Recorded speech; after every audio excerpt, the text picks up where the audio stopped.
How do you begin the downsizing process? Today we have a special guest, and in a moment, Carrie, thank you so much for being here. And in a moment, Carrie will introduce herself and teach us on this subject.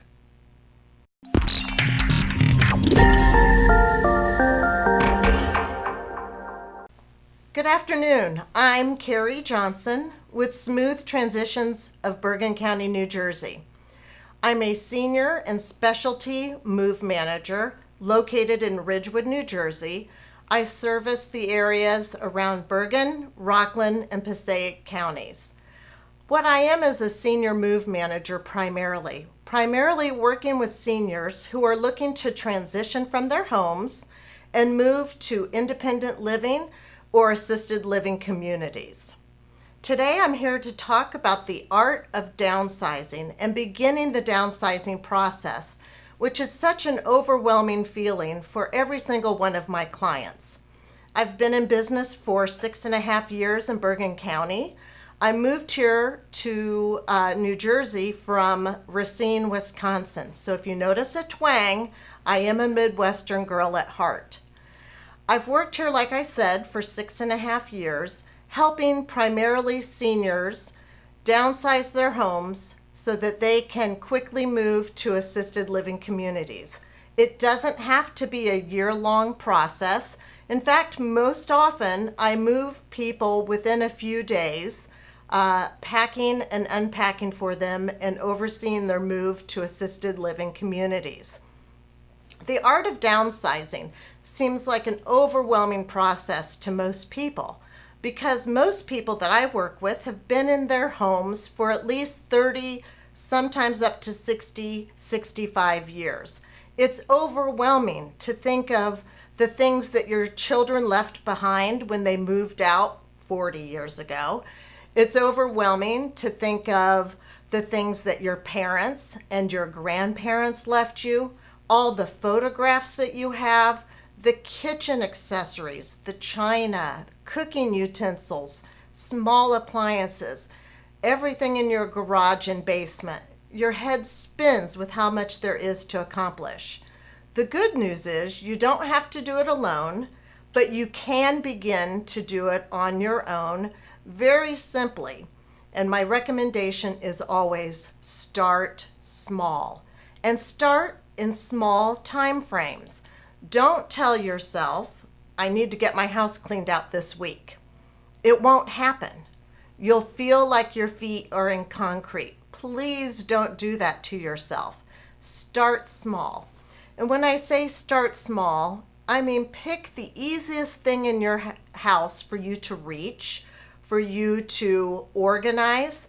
I would always start with something small like your medicine cabinet.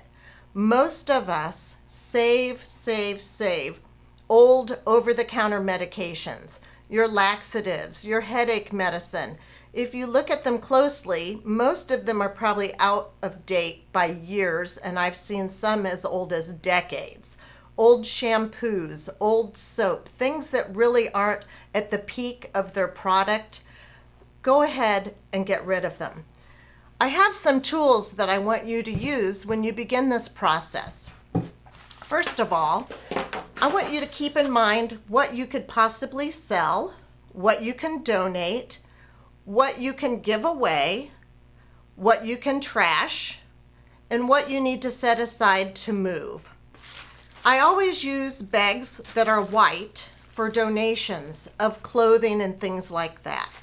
Please don't donate socks, old socks and old underwear. No one wants your old underwear. Sorry, they just don't.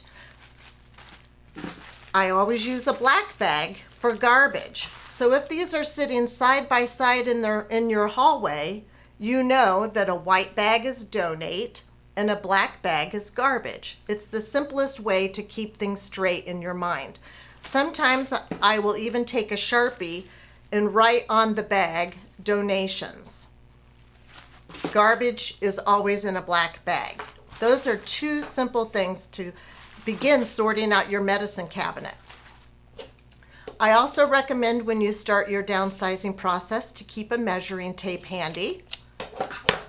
use Sharpies of any kind or color, and green painter's tape, blue painter's tape. The green painter's tape means it's going with you when you move. Green equals go. So if you tag something with green painter's tape, and all you need to do is peel off a little sticker like this, tear it off, put it on the item that you're moving, and that means it's going with you. Blue painter's tape is for anything that's donated, or perhaps you have children that need to come collect boxes of their high school yearbooks, their trophies, things like that. Designate blue as for anything else but you. You are green. I always recommend, like I said, starting small and small increments. In fact, you may want to take the 2021 calendar and on every Sunday or Monday of the calendar, write down what room you want to be working in that week. So that's one room per week. In your bedroom, I recommend that you go through your nightstand first. I've moved quite often, 6 or 7 major moves in the course of my adult years, all the way from Issaquah, Washington, in Seattle, to Ridgewood, New Jersey. I've been everywhere else it feels like in between. Every time I move my nightstand, I'm amazed at what I've accumulated. Books that I never read but intended on reading, hair ties, bookmarks, lotions that are wrongly out of date, all kinds of stuff in your nightstand, coins, old eyeglasses. Tackle that first. Sit on the side of your bed, hopefully with your garbage bag. Sit on the side of your bed and go through the drawers of your nightstand. Put aside the books that you want to read now, and if you can't get to reading them, put them in a box to be donated. Go through your nightstand. Do that one day. Give yourself 1 hour, and it will be amazing what you can accomplish in that 1 hour. What I also find in most nightstands are photographs. I suggest having a big box, maybe start with a shoebox, but have a big box set aside and write on it with your Sharpie photographs. And every time you come across a photo, throw it in the box. Don't sort them yet. Don't put them in chronological order. Just put them aside in a box and it will make the process go faster. Maybe have several boxes, one for donation, one for photographs, one for things you want to move, but put boxes or bags near you so that you know what you're doing when you're sorting. So start with your nightstand in your bedroom. Then I would say the rest of the week, go through each drawer of your dresser and your highboy dresser. I would throw away things that are pushed way in the back of your drawer, the old underwear, the old socks. We don't need 50 pair of socks. I guarantee you, you wash your socks and put the same 6 pair, maybe 7 pair, right in front, and that is what you use. Throw away the rest. If they're unused socks, maybe use the new socks for yourself and throw away the older ones. But whatever you do, keep moving and keep going through your dresser drawers. By the end of week 1, you can easily clear out your dressers and your nightstand. Now you'll find that your closets are a little more cumbersome, and most women have so many clothes, probably 12 to 15 linear feet of clothes. And it seems overwhelming. Ask your daughter, your son, your daughter-in-law, a friend to come in, and don't forget, mask up. If they're not in your household, wear a mask. Have them come in and sort through your clothing with you. Most women in a closet wear about this much hanging space of their clothes. When I open the closet door, I can look at their clothes and I know exactly what they're wearing. Sometimes they have hooks on their closet doors. That's what they wear 80% of the time. In fact, there's a rule called the 80-20 rule. We wear 20% of our clothes 80% of the time. I bet you have formal gowns you wore to weddings, maybe in the 1980s and 1990s, put those in your donate bag. Give them away. People love to shop vintage, so put them in donation bags. You're not going to want to wear that formal dress from 1992 in 2021.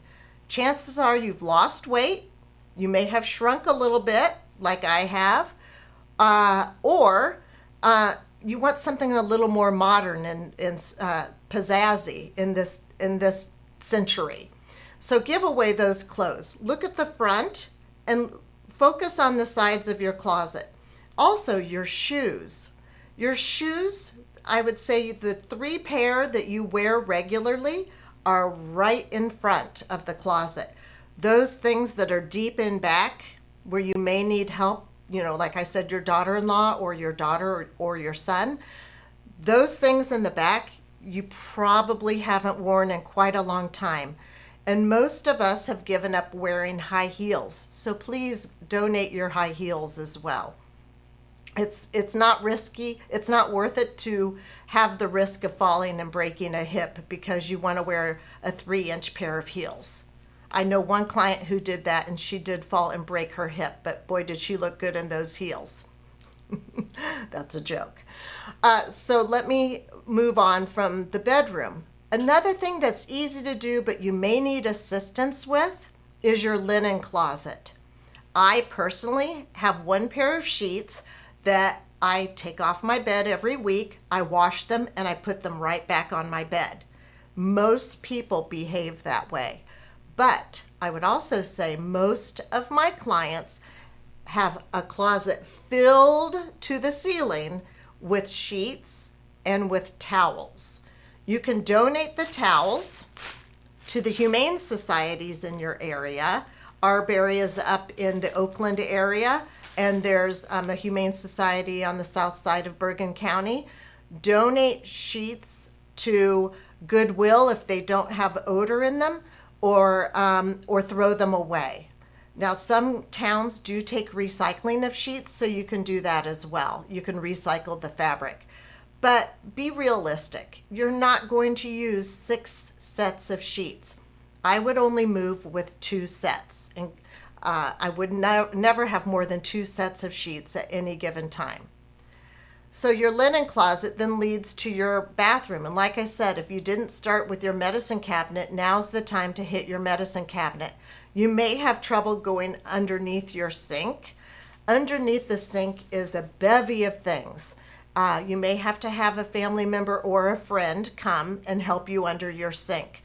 Most everything under the sink can be thrown away because chances are it's expired or you're never going to use it again. In your kitchen, what I suggest is start with your spice cabinet. I can't tell you, I have moved so many times and I have continued to keep the same spices and they have no flavor after a year or 2. Throw away your spices.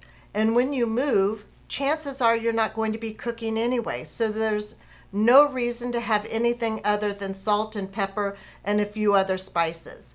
You don't need your cardamom, you don't need your turmeric, you don't need all these other spices that you probably don't even remember using. Have your family and friends help you with the upper cabinets in your kitchen. Clean out and sort. If you're moving to independent living, then you might need a pot or pan or 2, but you don't need a whole collection of pots and pans. I don't think you're going to be making your big recipes of soup any longer. Keep what you think you will realistically need and donate or give to your family the rest. Remember, you have a box. If it's donations, label it with the blue tape. And if you're keeping it, label the shelf that you're keeping things on with green tape. Glassware is another example of what we don't need as many as we own. I would say 4 of each size maximum, maybe 4 wine glasses, 4 tumblers, and 4 iced tea glasses. That's all you will ever use again. So all the shelves of glasses, put blue tape on for now if you don't want to box them up, and put green tape on what you want to take with you. After you've finished with your kitchen, I would recommend measuring your furniture.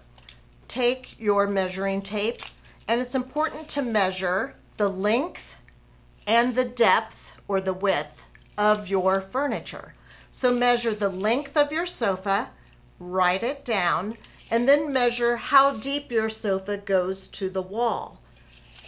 Write those two pieces of information down. Height is not as necessary unless you have a very tall bookcase that you're fearful won't fit in your new residence.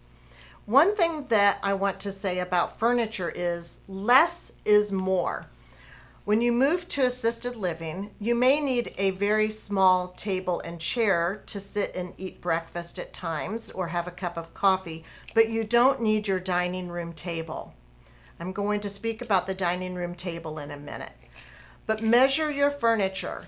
If you have a 90-inch sofa, chances are it's too small for a 650-foot apartment in assisted living. But if you have a 70-inch sofa, that's another matter. Sometimes those will fit in a one-bedroom apartment. So measure your furniture. Think about the pieces of furniture that you love and you absolutely do not want to live without.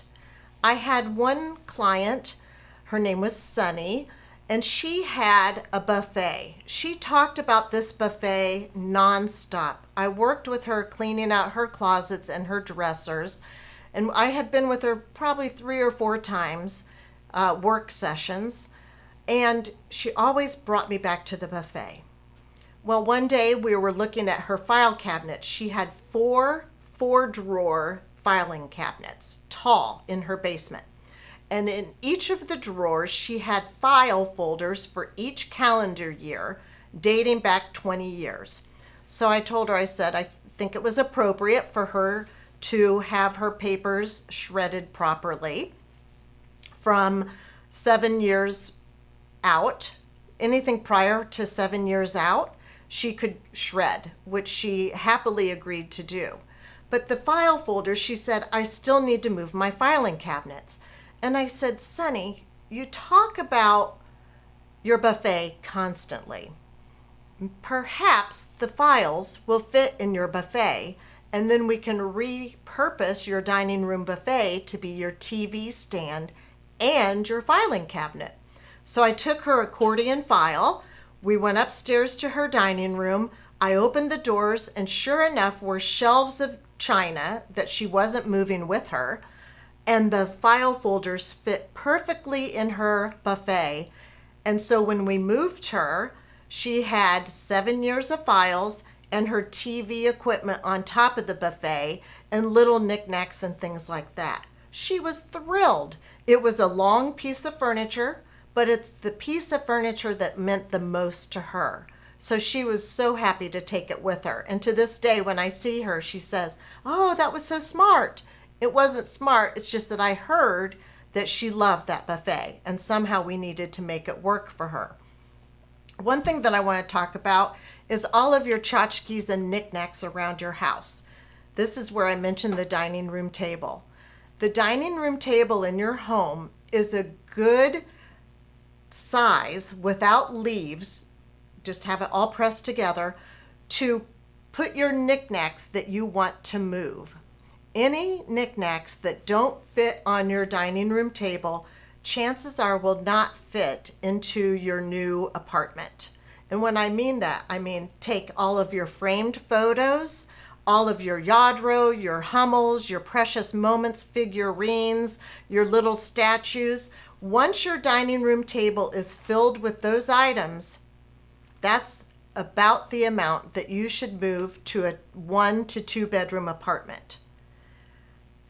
I say that because I have moved hundreds of framed photos that were never ever seen again because I had to leave them in boxes. There was no space in the apartments to put them.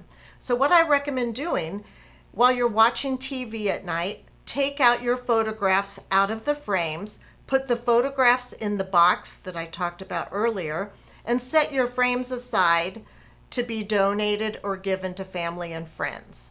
That's what I would recommend doing. Only take up to 6 framed photos to display around your apartment, and that would be a good number, between 6 and a dozen at the most. So that's my dining room table hint. After you've finished measuring your furniture and maybe marked the pieces of furniture that you want to take, and be careful on old varnish on antique furniture, this can remove some of the finish. So maybe label a knob or inside a drawer to indicate to yourself that you're moving that piece of furniture. And by all means, do not put this on gilded frames that are painted gold or silver. It will remove the finish. So put it on the piece of glass or a mat on the frame, but not on the gilded frame. After you've decided what furniture you're taking, I would recommend having family and friends help you with your attic, your basement, and the garage. We have all collected yard tools. You won't need them any longer. We've all collected old holiday Christmas tree ornaments, holiday paraphernalia. You need maybe a few little items from your fondness of your traditional, maybe have a smaller Christmas tree. But I don't think you'll be moving a full Christmas tree's worth of ornaments. Keep the things that mean the most to you and give away to family and friends, or donate the rest. I just very quickly, before I end today, want to talk to you about my business, Smooth Transitions of Bergen County. As I said, I'm a senior and specialty move manager. I help with the downsizing process if you're unable to do it on your own, or your children and friends are not able to help or give you the time you need. I also work with Joseph Chu of Assisted Living Locators. He will meet people in his line of work, and they say to him, "Joe, I can't figure out how to get out of my house." He will call me and give me your name and number, or give my number to you, the client, to help you figure out how to get out of your house. My team packs for our clients. We arrange the moving company with our clients, for our clients, and we do the unpacking and settling of the new apartment. What's wonderful, and what is my favorite service that we offer, is the unpacking. When clients walk into their new apartments, they're thrilled to see their paintings hung on the wall, their bed made, their coffee makers plugged in. Everything is neat and orderly. We pay attention to what's in your dresser drawers and make sure everything gets put back properly. It really is a wonderful service. But primarily my focus today is on you helping yourself with the downsizing process. If you have any questions or you need any tools of the trade, I would be happy to drop them off at your house. You can call me at 201-857-8494. Again, that's 201-857-8494. Have your children pick up tape, bags, markers, measuring tape, anything that you need to start the downsizing process. Do it in small increments. Give yourself plenty of time. Don't work more than an hour at a time. It would be too overwhelming for anyone. Thank you, Joe, for having me today. I really appreciate your time and effort allowing me to do this. I just want to assure everyone that the downsizing process can begin with yourself, tackling it one day at a time, 1 hour at a time, and having a realistic calendar and schedule of what you'd like to do. I hope that if you need assistance, if you can't find assistance, please call me. My name again is Carrie Johnson with Smooth Transitions of Bergen County, New Jersey. My phone number is 201-857-8494. Again, that is 201-857-8494. I offer a complimentary consultation. It usually lasts anywhere from 60 to 90 minutes long. I come wearing my mask. I expect my potential clients to be masked as well. And we social distance during the consultation. I hope that 2021 is a healthy and happy new year for all of you. And hopefully soon we will be without this and we can return to life as normal as it once was. I wish you all the best, and thank you, Joe, for having me. Well, before we end, I just want to mention to Carrie and to you that with one of my clients, you helped him move out of this gigantic penthouse apartment with so much stuff and into a 2-bedroom apartment unit. And the amazing thing is all the pictures, everything was set up. It looked like he was living there for years. Yeah. And that it was so funny, and his 2 daughters appreciated it so much. And so I just wanted to thank you. And thanks for educating us today. If this was helpful, please press subscribe to see future videos, and see you on the next one.